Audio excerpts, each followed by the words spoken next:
Welcome to Not Milk Never Milk. Subscribe if you're lactose intolerant. You begin by preparing the host device because it will act as the network gateway. Make sure it supports hotspot or Wi-Fi sharing and is unlocked. Once done, verify the host is on the correct network and has at least 20% battery. This prevents interruptions.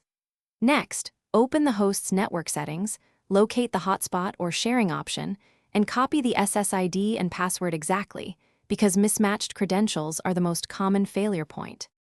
You now configure the sharing mode on the host. Enable Wi-Fi hotspot or tethering and select 2. 4 or 5 GHz based on range and speed, 2. 4 for range, 5 for throughput. Then, on the device you want online, open Wi-Fi, scan for the host SSID, and enter the password. Press Connect. If wireless is unreliable, use USB tethering or Bluetooth pairing because they avoid RF interference and often bypass captive portal restrictions.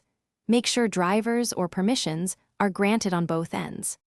You finish by verifying the client received an IP address and DNS, and then load a simple web page to confirm internet access.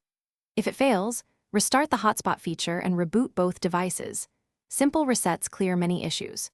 Make sure the host's data connection or upstream Wi-Fi is active, and if problems persist, change the hotspot band or enable routing/NAT on the host, because misconfigured sharing or captive portals often block traffic. That single troubleshooting step resolves most stubborn cases.